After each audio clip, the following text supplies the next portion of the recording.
Hello everyone, welcome back to essentials of Ayurveda. तो अपने व्याधि सीरीज़ को कंटिन्यू करते हुए आज के वीडियो में हम लोग डिस्कस करने वाले हैं वात रक्त व्याधि के बारे में। ठीक है, इससे आपका लॉन्ग आंसर शॉर्ट आंसर सभी कंप्लीट हो जाएगा। तो ये एक पूरा आपका वन स्टॉप सॉल्यूशन है, इसको देख के आपको और कहीं जाने की ज़रूरत नहीं पड़ेगी। ठीक है, और अगर आपको इस वीडियो के नोट्स चाहिए तो आप मुझे इंस्टाग्राम पे मैसेज कर सकते हैं, वहाँ से आप मुझसे ये नोट्स खरीद सकते हैं। ठीक है, ये फ्री नहीं है, ध्यान रहे। तो जिनको खरीदना हो वही मैसेज करें। और एक और रिक्वेस्ट है कि वीडियो को देखकर लाइक ज़रूर करें। बहुत लोग देखते हैं बट लाइक नहीं करते हैं, और अपने दोस्तों में शेयर करें जिनको इस वीडियो की ज़्यादा ज़रूरत है। ठीक है, तो चलिए स्टार्ट करते हैं वीडियो को। हमारा फर्स्ट जो पॉइंट रहता है वो इंट्रोडक्शन और जो डिजीज पढ़ते हैं उसके टाइप्स के बारे में रहता है। तो इंट्रोडक्शन में हम देखते हैं कि वात रक्त को हमने दो टाइप में बांटा है। कैसे? लोकेशन के बेसिस पे। लोकेशन के बेसिस पे हमने वात रक्त को दो टाइप में बांट दिया है। पहला है उत्तान वात रक्त और दूसरा है गंभीर वात रक्त। तो जो वात रक्त त्वचा है ना, त्वचा है, मांस वगैरह जो बाह्य धातु होते हैं वहाँ पे उत्पन्न होता है, त्वचागत होता है, तो उसको हम लोग उत्तान वात रक्त कहते हैं। और जो गंभीर धातु में, जैसे अस्थि में हो गया, अस्थि में हो गया, संधि में हो गया, ठीक है, संधियों में हो गया, तो ऐसे में अगर हो रहा है तो उसको हम लोग गंभीर वात रक्त कहते हैं। और ये संधिगत जैसे हो गया। ठीक है, अभी जो त्वचागत है उसको हम लोग कोरिलेट करते हैं डायबिटिक न्यूरोपैथी से, और जो संधिगत है उसको हम लोग कोरिलेट करते हैं गाउट या फिर हाइपर यूरिसेमिया से। ठीक है, आगे और इसका डिटेल देखेंगे, थोड़ा सा बस हमने ब्रीफ में इंट्रोडक्शन देखा। इसकी निरुक्ति देखते हैं। वास्य आवरणेन बलमतस्य अस्मिन शोणित इति वात बलासः। तो बेसिकली ये जो वात बलासः है ये वात रक्त का पर्याय बताया गया है। ठीक है, और भी है, जैसे आढ़्य वात भी बोला गया है, वात शोणित भी बोला गया है, तो ये सब इसके पर्याय हैं।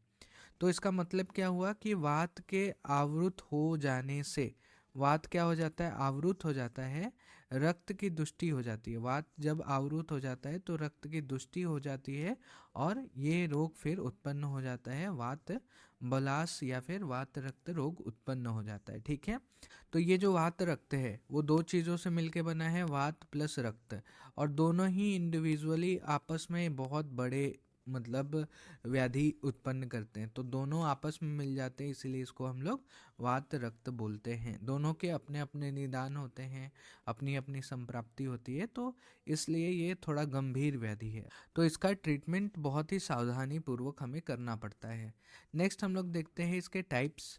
तो टाइप्स में हमारा आश्रय भेद से, जो कि हमने देख लिया, लोकेशन या फिर साइट के बेसिस पे आश्रय भेद से हमारे पास उत्तान वात रक्त, गंभीर वात रक्त और उभय आश्रित यानी कि दोनों जगह। ठीक है, और दोष भेद से ये 8 प्रकार का होता है। वात प्रधान, पित्त प्रधान, कफ प्रधान। देखो, वात पित्त कफ हो गया, फिर द्वंद्व से हो गया 3, वात कफज, वात पित्तज और पित्त कफज। फिर रक्त प्रधान, रक्त प्रधान 7वां है, और लास्ट में हमारे पास सानी पातज वात रक्त है। ठीक है, नेक्स्ट पॉइंट आता है हमारा निदान। निदान में क्या क्या है आओ देखते हैं अच्छे से। तो पहले अभी निदान में तुम ही खुद सोचो, निदान में क्या आएगा? एक तो वात को प्रकोप करने वाले निदान आएंगे, ठीक है, वात को प्रकोप करने वाले, और दूसरा रक्त को प्रकोप करने वाले। तो सेम वही है। देखो, रक्त को प्रकोप करने वाले अगर तुमने पीछे के चैप्टर में पढ़े होंगे, मैंने पढ़ाया है, और वात को प्रकोप करने वाले भी पढ़ाए हैं, तो दोनों को मिला के लिख दो। क्या क्या है आओ देखते हैं। तो लवण, अम्ल, कटु, क्षार, स्निग्ध, उष्ण पदार्थों का बहुत ही ज़्यादा सेवन करने से। तो यहाँ पे देखो, पहले वाले निदान से तुमको क्या लग रहा है, क्या प्रकोपित होगा? पित्त दोष, पित्त दोष बिगड़ेगा, पित्त दोष बिगड़ेगा तो फिर रक्त को भी वो बिगाड़ेगा, दूषित करेगा, प्रकोप करेगा। ठीक है, सेकंड है हमारे पास अजीर्ण होने पर क्लिन्न तथा शुष्क, जलज और आनुप मांस का सेवन करने से अगेन वहाँ पे पित्त की दुष्टि होगी, और पित्त की दुष्टि होगी तो रक्त की भी दुष्टि होगी। ठीक है, थर्ड है हमारे पास पिन्याक है, मूली है, कुलत्थ है, सेम आदि जो शाक का सेवन करने से अगेन पित्त, रक्त पित्त की दुष्टि यहाँ पे होगी। फिर फोर्थ है हमारे पास इक्षु, दही, कांजी, सौवीर, शुक्त, तक्र, शूरा, आसव, इन सभी का अधिक सेवन से, अगेन ये सब जो है ऊपर वाले हम देख रहे हैं वो सब क्या है, वो रक्त पित्त की दूषित करने वाले निदान है। पांचवा है अजीर्ण में भोजन कर लिया, विरुद्ध भोजन कर लिया, अध्यसन कर लिया, क्रोध, शोक, दिवाशयन, रात्रि जागरण, सब ये सब पित्त के प्रकोपक निदान है। सुकुमार व्यक्ति है, सुकुमार प्रकृति वाला व्यक्ति है, स्थूल व्यक्ति है, सुखी और मिथ्या आहार विहार करने वाला व्यक्ति है, उसको वात रक्त होने के ज़्यादा चांसेस होते हैं। He is more prone to vata rakta. ठीक है, स्त्री संभोग किया, मद्यपान किया, व्यायाम का अधिक सेवन कर लिया तो ये सब वात का प्रकोप कर देगा।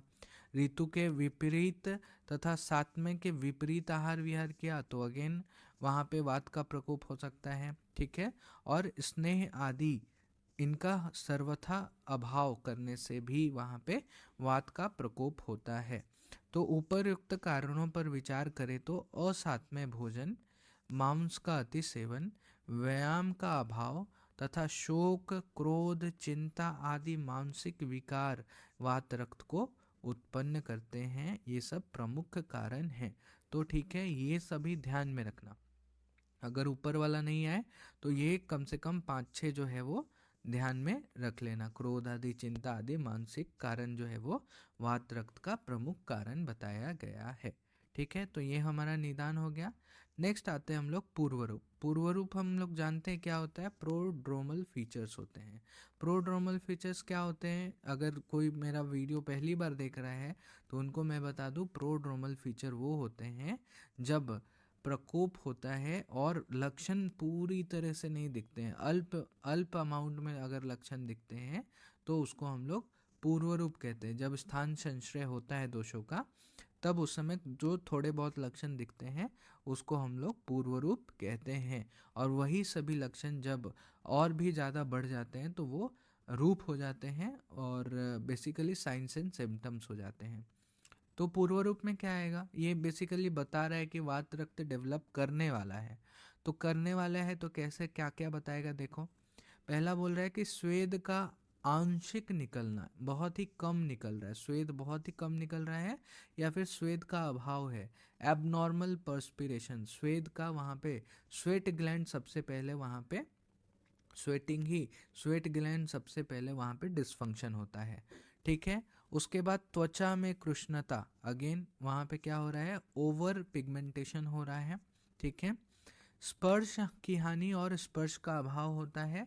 हाइपोथेसिया या फिर एनेस्थेसिया, बेसिकली ये नहीं बोलेंगे हम लोग, क्या बोल सकते हैं, नमनेस जैसी कंडीशन वहाँ पे बन रही है, नमनेस टिंगलिंग जैसी कंडीशन वहाँ पे बन रही है। ठीक है, फिर चोट लगने पर वेदना होगा, ऑब्वियसली चोट लगने पर वेदना होगा, और ये सभी हो गया, जैसे स्वेद का वहाँ पे अभाव हो रहा है, कृष्णता है, और वहाँ पे स्पर्श हानि, स्पर्श का अभाव होने से वो और भी ज़्यादा सेंसिटिव हो गया है एरिया। ठीक है, फिर संधियों में शिथिलता आ जाती है, सब लैक्सेशन हो जाता है वहाँ पे जॉइंट्स का, और आलस्य बढ़ जाता है। स्पंदन, वहाँ पे थ्रोबिंग सेंसेशन होता है। ठीक है, स्पंदन होता है। फिर वहाँ पे आचार्य बताते हैं कि पीड़िकाओं की उत्पत्ति होती है, अपीयरेंस ऑफ बॉयल्स, वहाँ पे पीड़िका उत्पन्न होता है। और जानु, जंघा, उरु, कटी आदि जो संधि होते हैं उसमें तोद होता है, स्फुरन होता है, भेदन होता है, गुरुता आती है और सुप्तता आती है। तो बेसिकली ये रीजन देखो कहाँ पे ये अटैक कर रहा है, तो जानू है, जंघा है, उरू रीजन है, कटी रीजन है। तो बेसिकली हम लोग कह सकते हैं ना कि जो शियाटिक नर्व का पाथवे है वो वहाँ पे पाथवे को ही वो टारगेट कर रहा है। ऐसा मतलब कोरिलेट नहीं कर रहा हूँ, बस खाली तुम्हें ऐसा ध्यान में लाने के लिए बोल रहा हूँ, क्योंकि वहाँ पे कटी है, उरू है, फिर जानू है, जंघा है, ये सब जो है वो ऐसे रूट में आ रहा है। ठीक है, तो वहाँ पे तोद हो रहा है, स्फुरन हो रहा है, भेदन हो रहा है, गुरुता और सुप्तता हो रही है। बाकी कंडू है, विवर्णता, अगेन यहाँ पे आया था कि कृष्णता, त्वचा में कृष्णता, और अगेन यहाँ पे विवर्णता, ये सब डिस्कलरेशन देखने को मिल रहा है। और मंडल की उत्पत्ति, अगेन पीड़िकाओं की उत्पत्ति, मंडल की उत्पत्ति सेम चीज़ है। ठीक है, तो ये हमने पूर्व रूप देखा। नेक्स्ट हम लोग चलते हैं रूप। तो रूप देखने से पहले हम लोग थोड़ा सा मेरे ख्याल से संप्राप्ति समझ लेनी चाहिए ताकि रूप समझने में इजी जाए। ठीक है, तो संप्राप्ति चक्र देखो, थोड़ा सा मैं तुम्हें ब्रीफ करता हूँ कि जैसे वात है, इसमें वात का क्या होता है। वात का जो है वो सूक्ष्म गुण होता है, ठीक है, वात का सूक्ष्म गुण होता है और ये रक्त के साथ मिलके वो सरगुण ले लेता है। और रक्त का खुद का अपने पास क्या होता है, द्रव्य गुण होता है, ठीक है, और सरता है, ठीक है, सरगुण है। तो ये दोनों गुण बढ़ने के कारण, सूक्ष्म गुण बढ़ने के कारण वो, और सरता वो रक्त से प्राप्त कर लेता है। तो वो सब क्या करते हैं, ये जो स्रोतस है वहाँ पे बेझिझक फ्लो होता है, वात और रक्त दूषित होकर बेझिझक फ्लो होता है। और फिर वहाँ पे क्या होता है, संधि का वक्र होने के कारण, संधि कैसा वक्र हुआ रहता है, ठीक है, वक्र होने के कारण, टेढ़ा होने के कारण ये वात और रक्त को रोक देता है, रुकावट पैदा कर देता है। और फिर वहाँ पे स्थान संश्रित होके वात रक्त उत्पन्न करता है। देखो ये थोड़ा सा चरक चिकित्सा स्थान का मैंने तुम्हें बताया। आओ यहाँ पे पढ़ते हैं क्या है। तो निदान का सेवन किया, निदान का सेवन हुआ तो वात का प्रकोप हो गया और रक्त का प्रकोप हो गया, ठीक है। अभी दोनों का प्रकोप हो गया, यहाँ पे वात का भी प्रकोप हो गया और रक्त की भी यहाँ पे दुष्टि हो गई। अब वायु क्या करेगा, दूषित रक्त को पूरे शरीर में संचार कराएगा, घुमाएगा, पूरे शरीर में घुमाएगा वो, और घुमा घुमा के उसको और भी ज़्यादा दूषित करेगा, घुमा घुमा के और भी ज़्यादा दूषित करेगा। अभी वायु रक्त को दूषित कर रहा है, तो रक्त क्या कर रहा है, वायु के मार्ग को ही अवरोध कर रहा है, वायु के मार्ग को अवरोध कर रहा है और बहुत ही ज़्यादा प्रवृद्ध स्वरूप का हो जाता है, मतलब बहुत ही ज़्यादा वायु का प्रकोप हो जाता है। और प्रकोपित वायु के द्वारा दूषित रक्त का संचार होता है अगेन, और संचार होने के बाद स्थान संचय होता है, कहीं तो स्थान संचय करेगा ना।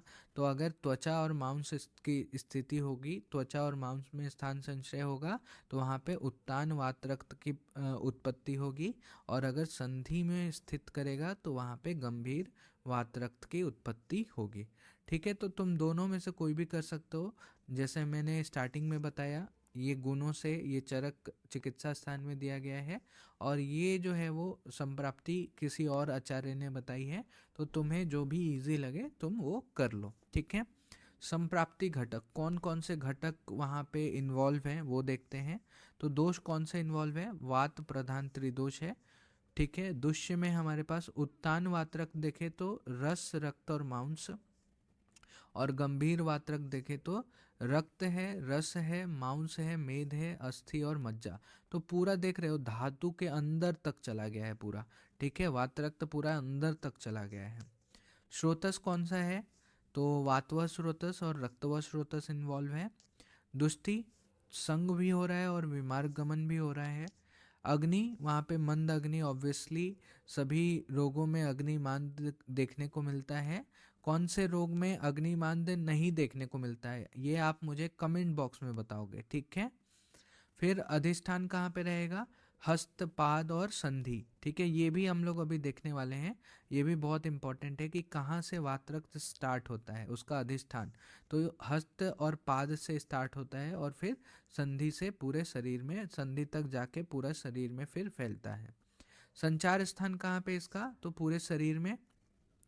स्वभाव कैसा है, तो ये आशुकारी भी हो सकता है और चीरकारी, एक्यूट भी हो सकता है और क्रॉनिक भी हो सकता है।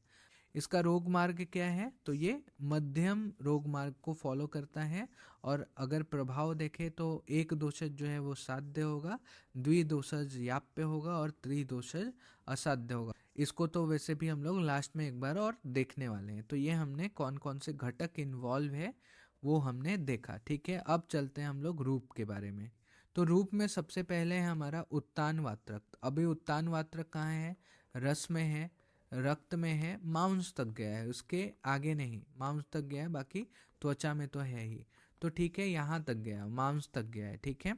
तो मांस तक गया है तो तुम लक्षण भी सोचो, दिमाग में सोचो कि त्वचा पे है तो त्वचा पे जो भी सिम्टम्स तुम्हें देखेंगे तो वो उत्तान में डाल देना। जैसे कंडू दिखेगा, दाह दिखेगा, पेन होगा, वहाँ पे तोद होगा, स्फुरन होगा, टेढ़ापन वहाँ पे देखने को मिलेगा, ठीक है। और श्याव रक्त, त्वचा और ताम्रवर्ण की त्वचा वहाँ पे देखने को मिलेगी। तो ये सब देखो सुपरफिशियली वहाँ पे हमें चेंजेस देखने को मिल रहा है, ठीक है। बाकी आयाम वहाँ पे डायमेंशंस थोड़े से इंक्रीज हो जाएंगे, बाकी तोद, स्फुरन, दाह, कंडू वगैरह, और वहाँ पे ताम्र वर्ण की त्वचा और श्याव रक्त। ठीक है, तो ये हमने उत्तान वात्रक देखा। अब नेक्स्ट हम लोग देखते हैं गंभीर वात्रक। तो गंभीर वात्रक में क्या इन्वॉल्व है? रस था, रक्त है, मांस। ये मतलब ये हो सकता है क्योंकि इससे हो ही के अंदर जाएगा ना। फिर मेद इन्वॉल्व करेगा, अस्थि को भी इन्वॉल्व करेगा और मज्जा को भी इन्वॉल्व कर लेगा। तो ये बहुत ही डीपर टिश्यूज में जाके उसको अफेक्ट कर रहा है। तो इसीलिए ये सभी लक्षण यहाँ पे हो सकते हैं, ठीक है, लेकिन डिफ्रेंशिएट कैसे करेंगे? तो गंभीर वात्रक में तुमको स्वयथु यानी कि कठिन शोथ वहाँ पे देखने को मिलेगा, स्तब्धता देखने को मिलेगी, स्तब्धता। शोथ के कारण वहाँ पे भीतरी भाग में तीव्र वहाँ पे पीड़ा देखने को मिलेगा। ठीक है, बाकी श्याव और ताम्र त्वचा देखने को मिलेगा। ठीक है, और देखो संधियों में वहाँ पे दाह, तीव्र स्फुरन और पाक। तो वहाँ पे जॉइंट्स में वहाँ पे बर्निंग सेंसेशन, पल्सेशन, सुपरेशन, ये जॉइंट्स में देखने को मिल रहा है। ठीक है, बहुत ही अंदर तक जा चुका है ये। तो ये हम लोग देख के गंभीर वात्रक्त वहाँ पे डायग्नोस करेंगे, जब बहुत ही अंदर तक, जॉइंट्स तक, अस्थि तक, मेद तक, वहाँ पे जाके अगर कुछ सिम्टम्स आ रहे हैं तो हम लोग डिफ्रेंशिएट कर पाएंगे। ठीक है, नेक्स्ट है हमारे पास उभय मिश्रित। उभय मिश्रित में दोनों के वहाँ पे मिश्रित लक्षण होंगे। अस्थि, संधि, मज्जा, इनका बार बार काटने की तरह पीड़ा, मतलब इतना ज़्यादा, बहुत ही ज़्यादा टीयरिंग पेन वहाँ पे होता है। ठीक है, संधियों में वेगवान वायु के द्वारा वहाँ पे वक्र हो जाता है, वहाँ पे वो बो हो जाता है, बोइंग हो जाता है, टेढ़ा हो जाता है। ठीक है, संधि। फिर खंजता, पंगु और शेष उत्तान और गंभीर के लक्षण वहाँ पे देखने को मिलते हैं। ठीक है, तो इसके भी अलग यहाँ पे थे, अलग लक्षण देखने को मिल रहे थे, इसलिए मैंने यहाँ पे रख दिया है। ठीक है, अभी दोष भेद से वहाँ पे रूप देखे तो वातज है तो वात के लक्षण मिलेंगे, पित्तज है तो पित्त के लक्षण मिलेंगे, कफज है तो कफ के लक्षण मिलेंगे, रक्तज है तो रक्त के लक्षण। अभी वात पित्तज है तो वात पित्तज के लक्षण, वात कफज है तो वात कफज के लक्षण।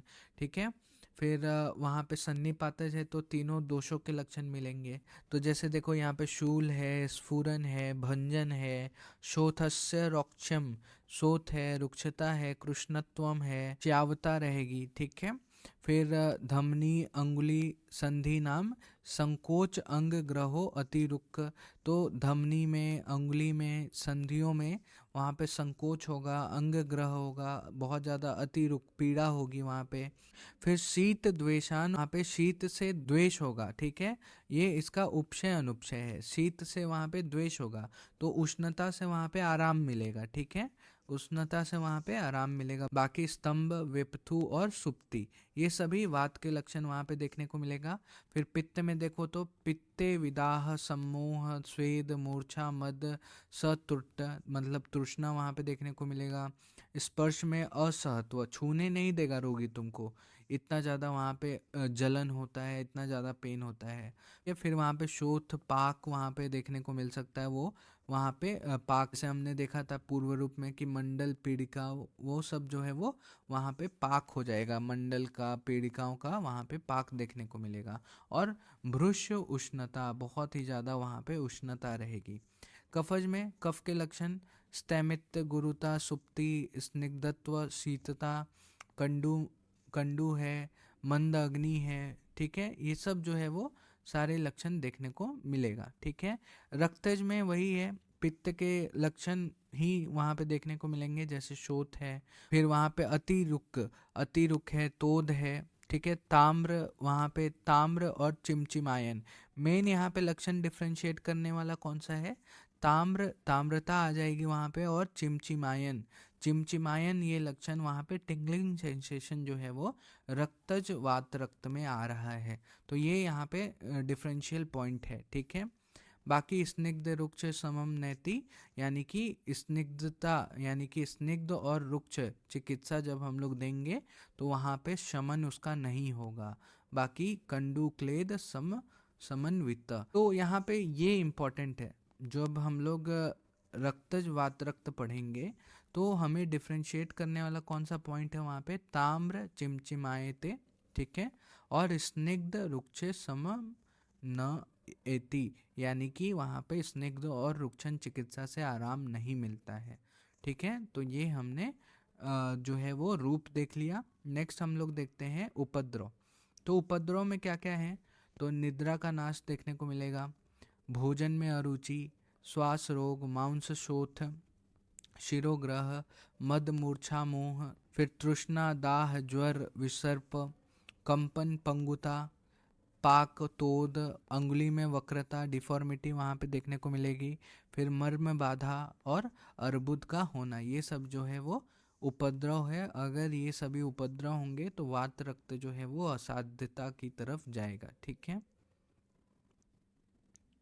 नेक्स्ट और लास्ट स्लाइड है हमारा, कुछ एक्स्ट्रा पॉइंट हम लोग देखते हैं इसके बारे में। तो जैसा कि मैंने बोला था वात रक्त का स्थान और उसका प्रेशर, तो आचार्य कहते हैं कि वात रक्त हाथ, पैर की उंगली और सभी संधियों में अपना स्थान बनाता है, लेकिन सबसे पहले वो हाथ और पैर में अपना मूल स्थान बनाता है, बाद में वो संपूर्ण शरीर में अपना प्रभाव दिखाता है। और क्या है, तो इसका जो प्रसार होता है वो आँखों विष यानी कि चूहे के विष के समान संपूर्ण शरीर में व्याप्त होता है। तो ये बहुत ही इम्पोर्टेंट यहाँ पे एमसीक्यू वाला प्रश्न है। यहाँ से आपको बनेगा कि वात रक्त में निम्नलिखित में से कौन से लक्षण दिखाई देते हैं। ठीक है, जैसे वृश्चिक दंशवत वेदना, वो आम वात का विशेष लक्षण है। यहाँ पे आँखों विष के समान वहाँ पे प्रसरण हो रहा है, वात रक्त का ये विशेष लक्षण है। बाकी साध्यता हमने देखा, एक दोषज होगा, नवीन होगा और उपद्रव रहित होगा तो वो साध्य है। याप्य दो दोष वाला, 1 वर्ष पुराना और अल्प उपद्रव वाला अगर हुआ तो याप्य है। और असाध्य त्रिदोषज से उत्पन्न संपूर्ण उपद्रव के से युक्त होगा तो वो असाध्य होगा। तो यहाँ तक हमने जो है वो अपना वात रक्त कंप्लीट कर लिया। Thank you, hope you like the video, please do like, share and subscribe. अगर आपको इस वीडियो के नोट्स खरीदने हैं तो आप मुझे एसेंशियल्स ऑफ आयुर्वेद के इंस्टाग्राम हैंडल पे आप मुझे मैसेज कर सकते हैं। और प्लीज़ वीडियो को लाइक करें, क्योंकि आप सभी देखते हैं बट लाइक नहीं करते हैं। कमेंट करें कि इसमें और भी क्या सुधार की ज़रूरत है, और अपने दोस्तों में शेयर करें जिसको ज़्यादा ज़रूरत है इन सभी वीडियोज़ की। Thank you.